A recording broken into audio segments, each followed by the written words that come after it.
A sa kohë erdhi në jetë fëmiu? 3 ditë pas vdekjes babit. 2 qershor 2019, unë e linda fëmin tim të parë.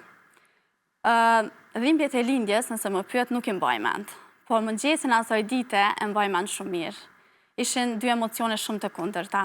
Në njërën anë, po përjetoja dhimbjen më të madhe të jetës time, në anën tjetër, mrekullia imeve se kishte ardhur në jetë.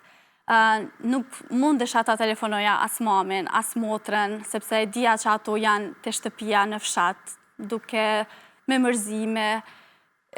Isha në një pik me jetën time, ku nuk disha a duhet me u gëzu, a duhet me u mërzit.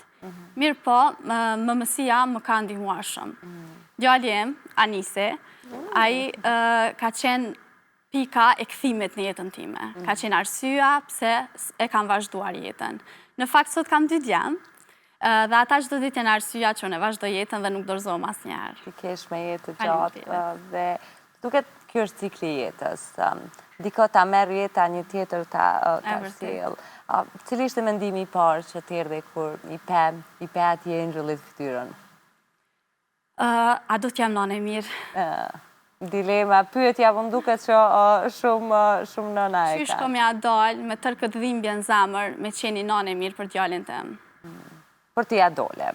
Mendoj se po. Shumë mirë për këtë dhe dua shumë që me që ke vendosur të ndash edhe publikisht një histori si kjo, ta shfrytëzoj unë, me që jemi për na shohin shumë njerëz dhe dua ta shfrytëzoj që t'ju them të gjitha vajzave, djemve, atyre që po kalojnë në një situatë të ngjashme, të qohen, ta mbledhin veten, sa do e vështirë të jetë, patjetër, por gjithmonë duhet ketë një arsye për t'u ringrit. Në fakt, ky është edhe qëllimi i librit tim, Bi e ti grua e jetës, sepse në jetën time unë kam shoqe të cilat nuk e kanë njërin prind, qoftë babin, qoftë nënën, dhe gjithmonë i kam patu e vazhdu jetën. Në ato ditë e para, unë kam mendu si do t'ja bëj. Kur do t'vi koha që dhe unë do të zgjohem një ditë edhe do të them sot do të shkoj në punë. Po, është edhe një frazë në librin tim që më pëlqen shumë, edhe me dhimbje jeta është e bukur.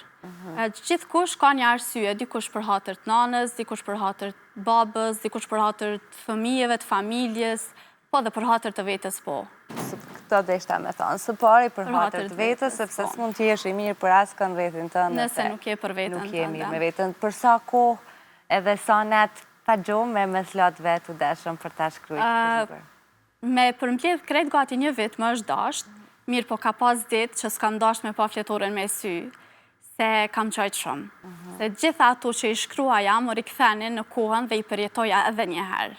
Por gjithmonë ja kujtoja vetës, pse e kam nisë për babin tim, për të gjitha vajzat, që fëmijët e mi një ditë të jenë krenar për mua. Jo se jam perfekte, po se nuk jam dorëzuar për ta.